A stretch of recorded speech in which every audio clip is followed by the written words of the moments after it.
This is the third year I've had the pleasure of delivering the State of the City to you. And I'm going to recap just for a second here. So 2 years ago in 2014, I talked about how cities like Asheville operate as regional hubs. And they do that in the areas of innovation, partnership, and collaboration.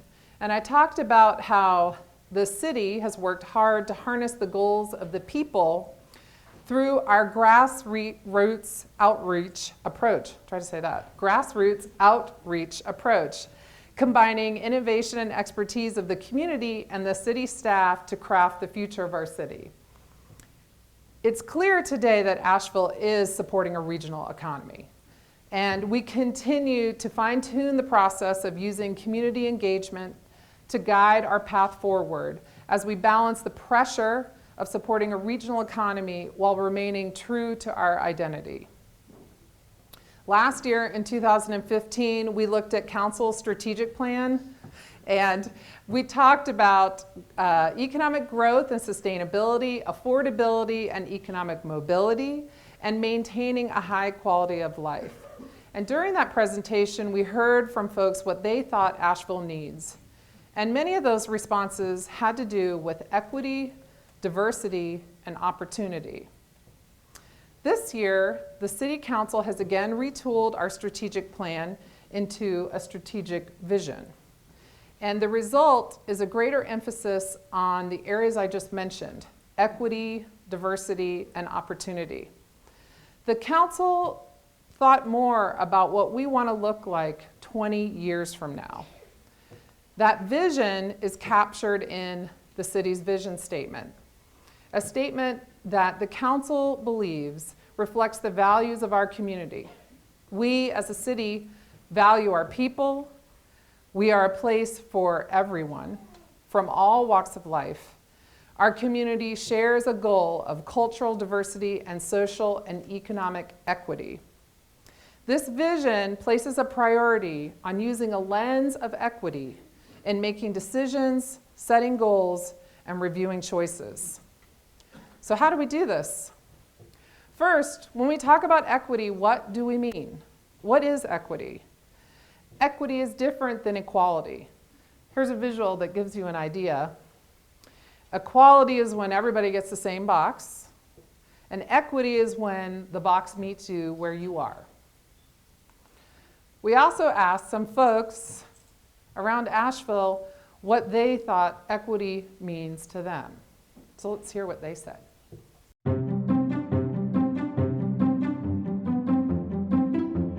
Equity to me means that there is opportunity for all people to grow and prosper. Giving everyone in different situations a fair opportunity to get access to the right resources to be successful. being fair and impartial at all times. And equity is about addressing each of these individually.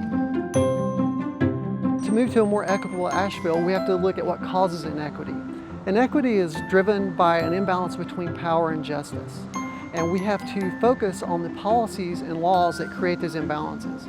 I think that our system, not just in Asheville, but in the state of North Carolina, is set up like that, equal resources are divvied out between the districts and, in the city. And I think that those resources should be divvied out equitably and not based on equality. Having more equitable hiring processes, implementing more equitable policies, and thinking about the greater community and not one facet. Develop programs and outreach so that more people can climb the ladder of prosperity. Asheville has grown throughout the years, and we need to look at the growth and see when it included or excluded the people and groups that were marginalized so that we can develop plans, economic and social, to help those groups going forward. Because we speak with an accent, it doesn't mean that we think with an accent. We're all equal. We are all the same. We're just people. All of us need to come together as a group and discuss what needs to change. I think it's critical that the leaders of Asheville go out into the communities and dive deep to really understand what the needs are. Accountability plays a major role in moving us toward a more equitable Asheville. It's holding people accountable for the issues. We have issues, and that's not to say one person is accountable, but there's a lot of factors, and let's look at all those factors and see how we can better that. Get a change going and to get a new perspective in the city. If we continue to do more of that and maybe allow more input in from the community on decisions that are having such an impact on the city, then I think we'll be okay.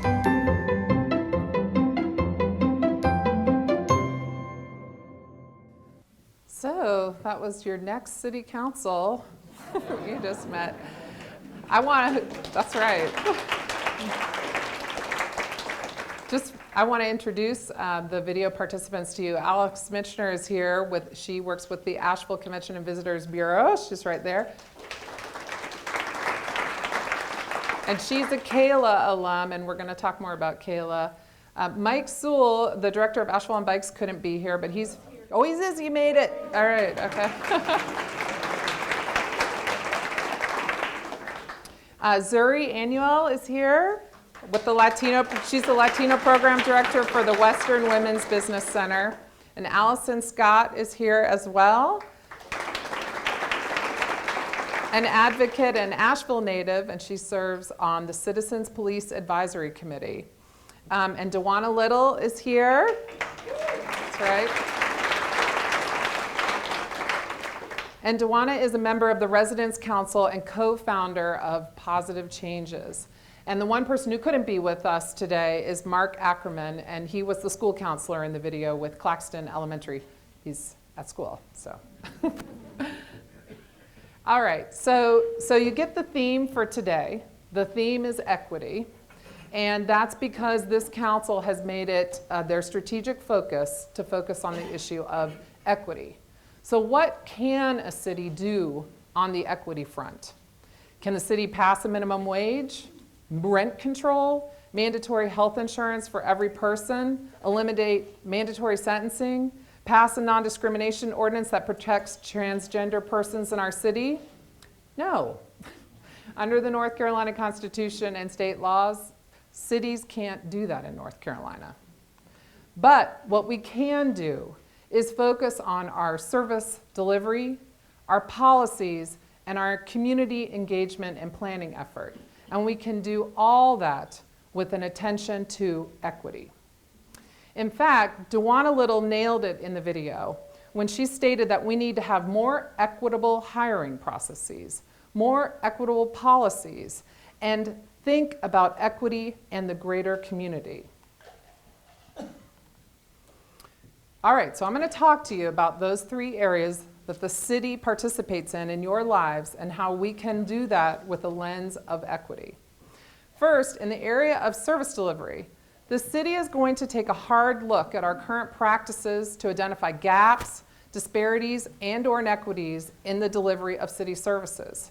Heightened awareness of discrimination of certain groups because of their gender, race, or ethnic origin has focused attention on the need to ensure that these groups have adequate access to government services.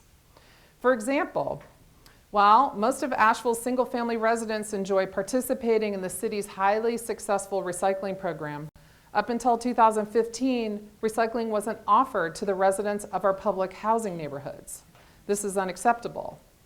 The city's Office of Sustainability and Department of Sanitation, in partnership with the Housing Authority's Residents Council and Asheville Greenworks, has developed a program which is providing recycling services in 3 of Asheville's public housing neighborhoods, Livingston, Erskine, and Walton. And this serves 280 households. And this week, recycling services are being extended to Hillcrest and Deaverview. Another example is transportation. Why does providing enhanced transportation services mean more equity? Because it helps level the playing field by giving access to more people to get where they need to go for work, shopping, education. And over the years, council has added city bus service, such as Saturday service and Sunday service. And during the last budget process, the City Council approved additional funding for expanding evening service and adjusting some routes.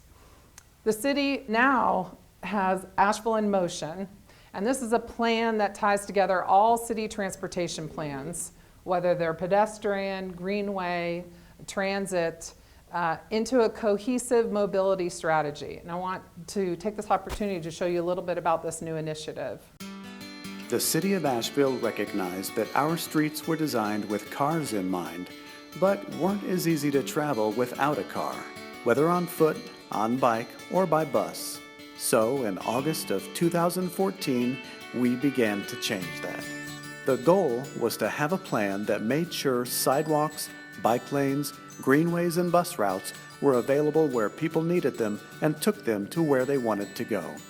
Steered by significant input from the community, including bicyclists, pedestrians, transit riders, business owners, neighborhood advocates, elected officials, and many others, the Asheville in Motion Plan was born. Ideal transportation options in Asheville begin with connections that will include enough bike lanes, sidewalks, greenways, and transit buses that anyone can get anywhere in the city quickly and easily without a car. The AIM plan is a guide to help us connect and complete extensive networks for traveling across town using a variety of transportation options. This improved transportation network will transform the way we move throughout our city, connecting north, east, south, and west. These connected transportation networks will also enhance our quality of life, positively affect the health of our community, and increase access to jobs. Okay, next I'm going to talk to you about a third service delivery area, and that is in the area of public safety. We have an opportunity now to review the service of public safety with an eye toward equity. The city is examining the services provided by our police and trying something new. A group of citizens is working with Chief Tammy Hooper, who is here, back there. That's right. These citizens are working with the chief and a handful of officers to review the police department's operations policies and the use of force policies.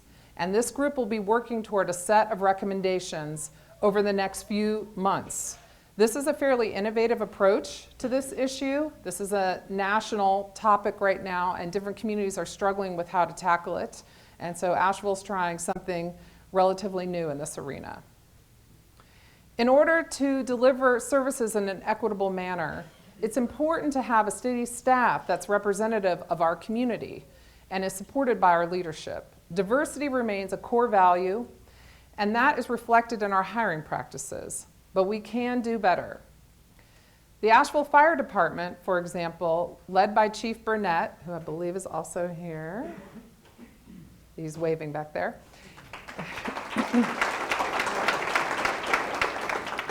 Has several programs starting with young kids that's had an impact on recruitment efforts.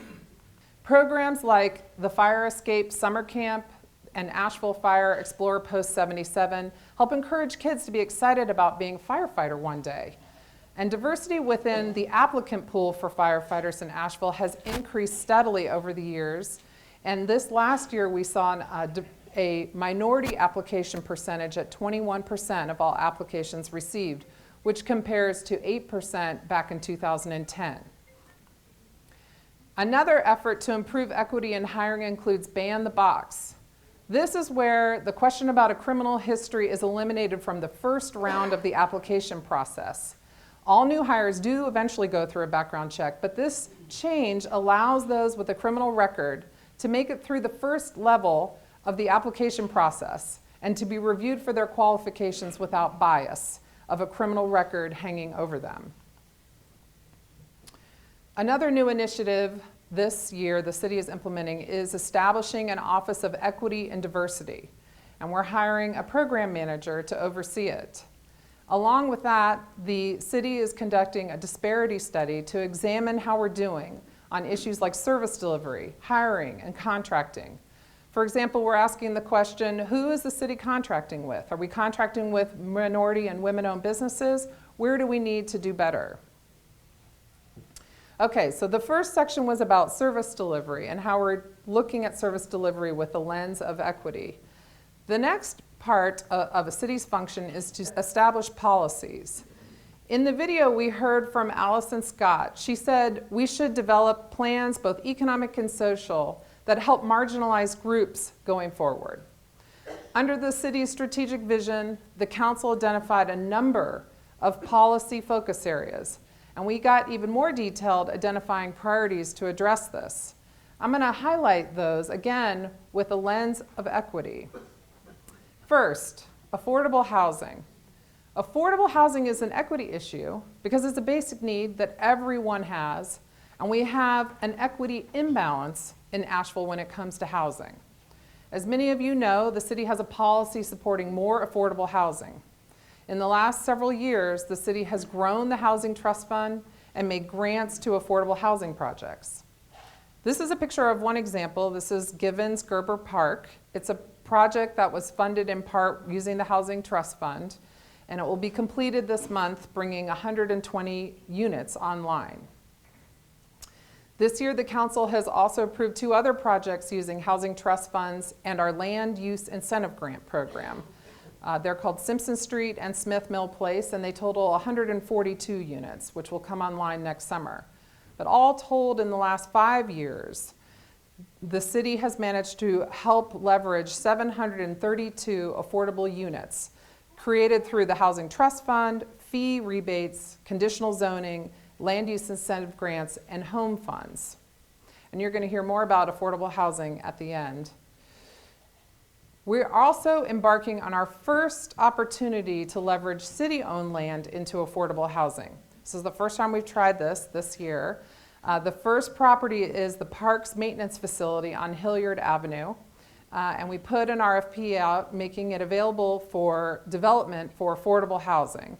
And that development contract is now in negotiation with Tribute Companies, which is the company that won that RFP. The Lee Walker project is also an example of affordable housing redevelopment. This is an ongoing project that was crafted with and by the Lee Walker residents working with Mountain Housing Opportunities and the Housing Authority. While this year the project wasn't successful for receiving state tax credits, the team is retooling and preparing to seek partners in funding development of the Lee Walker property, as well as the Matthews Ford property, which is currently owned by Duke, but they've entered into an agreement with the city to allow us to use this property in this project. The proposal could transform a neighborhood of currently 96 units into a neighborhood of over 400 units. And the city has already committed staff and financing to this project. A second area where equity intersects with city policy is in the area of children and education. While the city is dedicated to investing in our kids and in their education, we struggle to find the most effective way to make a difference. And here's a bit about what we're doing. Through strategic partnerships, the city can invest in after-school programs like My Daddy Taught Me That. My Daddy Taught Me That is a youth development program that supports young men ages 12 through 19 through advocacy, education, and mentoring. And Keenan Lake is here with us today, who is a part of that organization, and he's back there. Thank you for coming.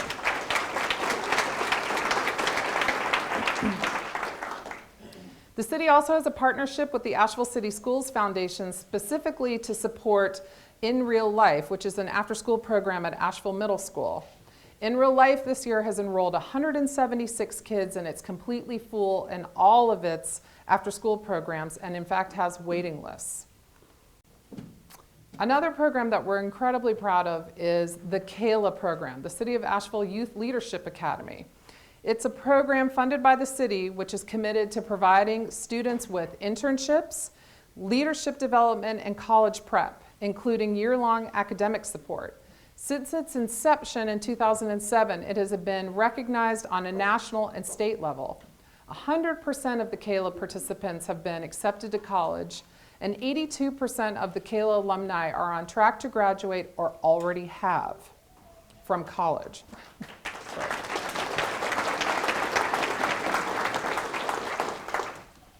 We've talked about affordable housing, we've talked about children and education. Now let's talk about the support of our local businesses. The challenge of equity emerges time and time again for local small businesses. The city is trying a number of initiatives to level the playing field.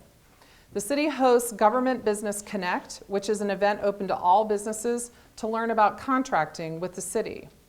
This year, the City of Asheville invited small, minority, and women-owned businesses for monthly presentations on resources to support, enhance, and grow their businesses.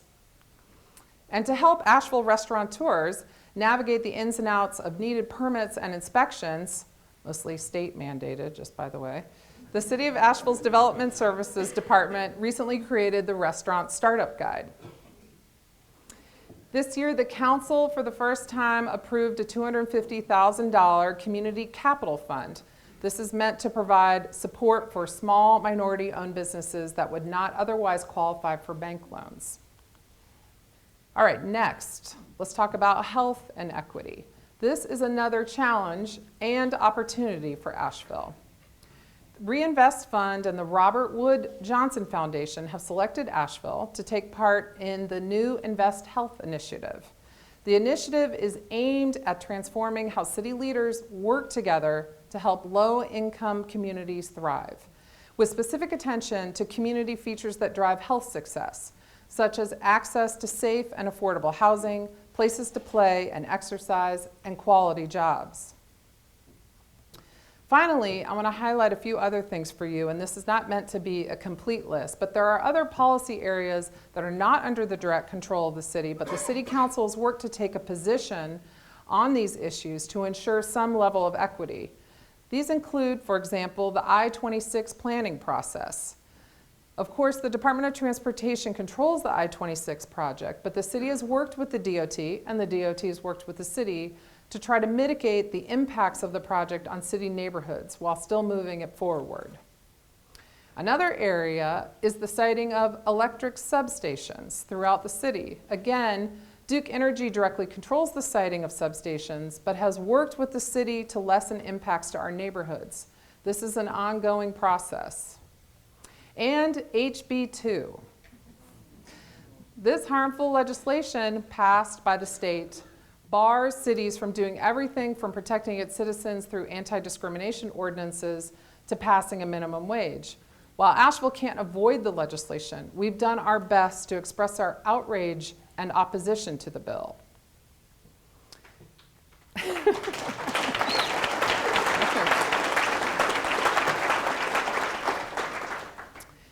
Okay, I've talked about equity in the delivery of services as well as equity in shaping policy. The third portion and final portion of this presentation focuses on equity and community. Through planning and community engagement, the city can create more equity in building our future. Alex Mitchner, our Kayla alum, talked about the need for more community input on decisions that have an impact on the city. She's spot on. Asheville has a robust community engagement program, but this year we grew it even more. The city rolled out the online tool, Open City Hall, where citizens take surveys and submit comments on projects and initiatives. And believe me, they do. I bet some of you in this room have participated in it. The City Council has also created community task forces to resolve tough issues with representation from across the spectrum. One task force is tackling the issue of short-term rental use of accessory dwelling units. And this is a very controversial issue for those of you that are involved in that issue. The rest of you just be relieved if you're not. Another task force is planning the future of the city-owned property across the street from us. That's right. And another task force is working to update the city's comprehensive plan. This is a guide for the future growth and development of the city. Buncombe County and Asheville and Duke Energy have established a joint task force known as the Energy Innovation Task Force. They will look at ways to provide improved energy efficiency programs and new clean energy technologies to Asheville area residents and businesses. In addition to all those hardworking task forces, we have a number of citizen-led planning boards on the topics of bikes, pedestrians, downtown master plan, housing, parks and rec, greenways, sustainability management, transit. I want to give you an example of how this community-led engagement looks in practice. So here's our example of that. In 2012, Asheville was awarded a grant through the U.S. Department of Transportation for Sustainable Community Development. This award was used to engage the neighborhoods, which include South Side, South French Broad, Hillcrest, Lee Walker, We Can, and the River Arts District. This was a visioning process. And these planning efforts resulted in shovel-ready plans for the Town Branch and Klingman Forest Greenways, and for the 2.2-mile section of River Road, we affectionately call Rad Tip. Because of the success of these planning efforts, working in concert with the community, the city was awarded significant federal and state funding to help develop this area, or redevelop. Construction in the river is starting now along Riverside Drive, and here are some images of the public art in this project. So I've been talking about this project for every year, but I'm giving you the latest on it. So here are some images of the public art that is going to be included in this project. And this is an image of the pergola, which is at the trailhead for the Asheville French Broad River West Greenway, and the pergola is already under construction. And I've also got an example here of the streetscape that will result in this project. You can see that it includes sidewalks and bike lanes and parking and greenways and lighting. This process also brought about the planning for Livingston Complete Streets. In March of 2014, the city and community worked together on the East of the Riverway Connections Transportation Network Plan, which identified capital improvement opportunities, which is improvement opportunities, in the east of the Riverway area. And the planning recommended improvements to Livingston Street, which would turn it into a complete street. So let's take a look at what this is going to look like when it's done.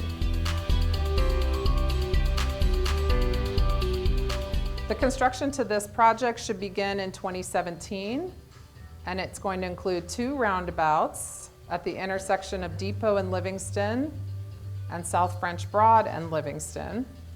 It's going to add a bicycle climbing lane, sidewalks on both sides of the street from Depot, on both sides of the street from Depot all the way up to Victoria Road. There's the climbing lane.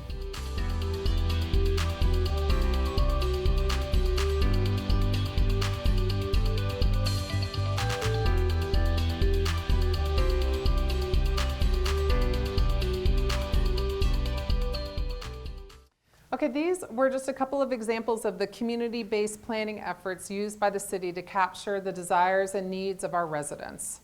This community-based model brings more equity in building our future. Speaking of our future, let me talk to you about some bonds. That's right, that's right. That's right.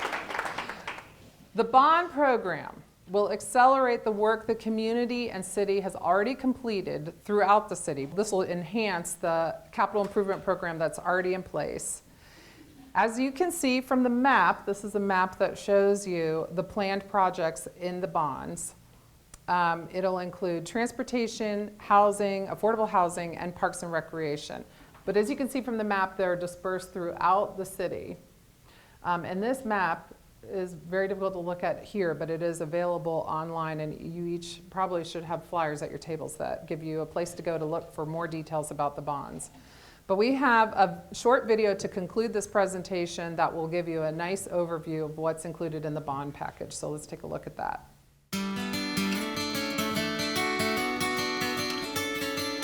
In August, the Asheville City Council approved a general obligation bond referendum to generate $74 million for public improvement projects. The proposed bonds would be used for community investments divided into 3 categories: housing affordability, parks and recreation, and streets, sidewalks, and bike lanes. Voters will vote separately on each category. The proposed projects align with the strategic focus areas adopted by the Asheville City Council.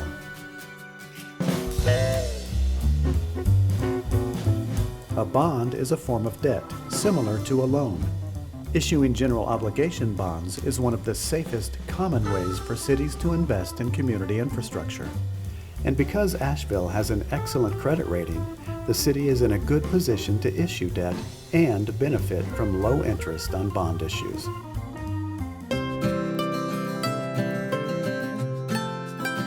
The city's current capital improvement program is at capacity, so no additional projects can be added until the year 2023 or later without removing projects currently in the program. Meanwhile, Asheville's per capita debt is lower than the state average, which indicates the city's capacity to responsibly assume additional debt.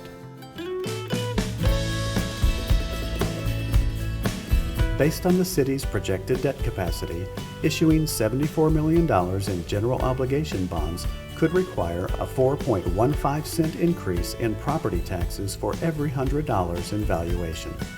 So based on current rates, if the bonds are approved, they could increase city property taxes by about $110 a year, or a little more than $9 per month for a home valued at $275,000. Approved projects would supplement the city's current capital improvement program. The city will have 7 years to issue bonds and approximately 20 years to pay off the bonds after the funds are received. Proposed projects reflect community input and priorities gathered in master planning processes and the most recent citizen survey. Projects were prioritized with consideration to equity and fairness across the community. The proposed $25 million in housing affordability bonds would provide additional support for the Housing Trust Fund, a program that helps create diverse and affordable housing choices. It would also enable the city to repurpose city-owned land for development that supports housing affordability with the South Charlotte Street corridor as a primary project. The proposed $17 million in Parks and Recreation bonds would support major improvements to 5 major parks or recreation facilities, acquiring land for parks, and improving outdoor courts, playgrounds, and lighting at ball fields throughout the city. The proposed $32 million in bonds for streets, sidewalks, and bike lanes would support road resurfacing, sidewalk improvements, new sidewalk projects, greenways, and transportation safety projects such as bus shelters, accessible crossings, and traffic calming.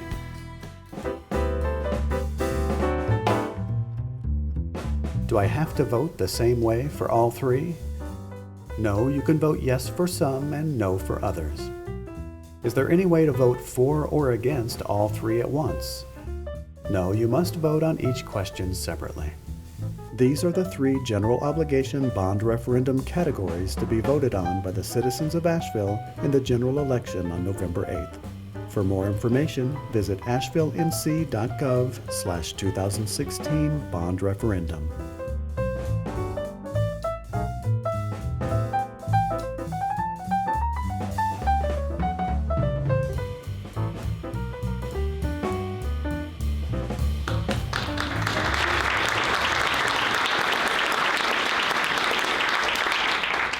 There is quite a bit of information on the website about the bond packages, so if you're curious about improvements slated for your area, if you want to look at that, you can look at the website and scroll through. It also includes other projects that are already scheduled that are not part of the bond package, that are part of the ongoing multi-year capital improvement program. So it gives you a good overview of all the things in the pipeline in the city. Well, I hope today provided you a good overview of the city's focus on equity through service delivery, crafting of policy, and our community-driven planning process. And to advance these initiatives, we need to get behind the bond packages because it really is growing what we already have planned for so long. And I want to thank all of you for coming today, and I want to thank all of our video participants, our movie stars here today. They really helped put this together and round out the message to all of you. Thank you so much for coming, and if you have any questions you want to stick around afterwards to ask me, I will be around for a little while so I can talk to you, but otherwise, thank you. Thank you again.